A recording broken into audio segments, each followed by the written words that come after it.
Thumbnail చూసే ఉంటారు. ఆ థంబ్‌నెయిల్‌లో వైఎస్ జగన్మోహన్ రెడ్డి అరెస్ట్ అని మీరు ఆ థంబ్‌నెయిల్ చూసి ఒకసారి షాక్ తిని ఉంటారు. ఎందుకంటే అది ఎలాగా కాబోతుందని తెలుస్తుంది. ఎందుకంటే వైఎస్ జగన్మోహన్ రెడ్డి మీద ఒక చంద్రబాబు నాయుడు గారు పోలవరం ప్రాజెక్టు మీద శ్వేతపత్రం అయితే విడుదల చేశారు. అయితే దానికి సంబంధించి గత 5 ఏళ్లలో పాలనలో ఒక్క పోలవరం ప్రాజెక్టు కూడా అసలు ఏ ప్రాజెక్టు కాదు కదా, ఏది కూడా పూర్తి చేయలేదని అయితే ఆయన స్పష్టమైతే చేయడం జరిగింది. అలాగే అందరికీ తెలుసు, ప్రజలకి ఒక్క పోలవరం ప్రాజెక్టు పూర్తి చేస్తాం అని చెప్పుకొచ్చి ఇప్పటి వరకు కూడా అది ఏదీ చేయలేదు. అలాగే పంచాయతీ శాఖకు సంబంధించి పవన్ కళ్యాణ్ గారు ఆల్రెడీ ఎక్కడైతే అవినీతి జరిగిందో అవన్నీ కూడా లిస్ట్ అయితే రెడీ చేసుకోవడం జరుగుతుంది.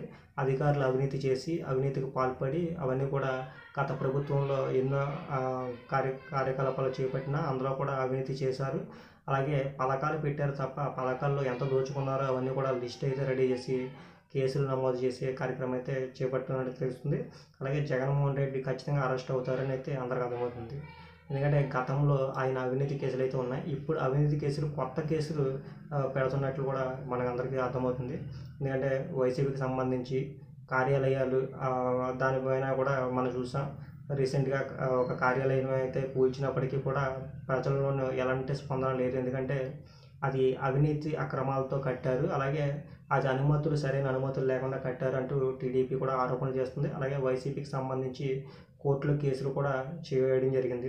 అయితే దీనికి సంబంధించి మనం మాట్లాడుకోవాలి. ఎందుకంటే అక్కడ ప్యాలెస్ల మాదిరిగా కట్టినట్టు విధంగా కనపడుతుంది తప్ప ఎక్కడా కూడా అది ఆఫీసులు అలాగే కార్యాలయాలు కింద కట్టినట్టు కూడా తెలియటం లేదు. ఎందుకంటే జగన్మోహన్ రెడ్డి రిషికొండపై కట్టిన అవన్నీ కూడా మనం చూసాం. ఆ భవనం అది చూసిన తర్వాత అది ప్రధానమంత్రికి అలాగే రాష్ట్రపతికి సంబంధించి మేము కట్టడం జరిగింది అని చెప్పుకొస్తున్నారు. కానీ గతంలో వాళ్ళు ఏం చెప్పారు, వీళ్ళు ఏం చెప్పారు అన్నది అవన్నీ దృష్టిలో పెట్టుకొని చూసుకుంటే ప్రజలు ప్రతిదీ ఒకటే గమనిస్తున్నారు అనేది అయితే నాయకులు గమనించుకోవాలి. ఎందుకంటే మనం చూసాం ప్రతి విషయాన్ని కూడా క్షుణ్ణంగా పరిశీలించి టీడీపీ నాయకులు కానీ టీడీపీకి సంబంధించిన వ్యక్తులు కానీ ప్రతిదీ కూడా సంబంధించి అన్నీ కూడా ఆరోపణలు చేసే ముందు ఎక్కడికక్కడ అన్నీ చూసుకుంటున్నట్లు తెలుస్తుంది.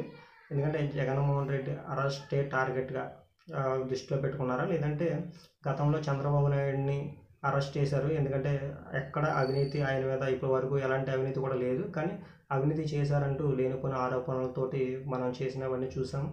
అరెస్ట్ను దృష్టిలో పెట్టుకుని కక్ష సాధింపుగా చర్యలు ఏమైనా చేపడుతున్నారా అవన్నీ కూడా ప్రతి ఒక్కరు కూడా గమనించుకోవాలి. ఎందుకంటే ఇక్కడ అవినీతి చేస్తేనే అరెస్ట్ చేస్తున్నాం అని అయితే టీడీపీకి సంబంధించిన నాయకులు కానీ అలాగే చంద్రబాబు నాయుడు కూడా చెప్తున్నట్లు తెలుస్తుంది.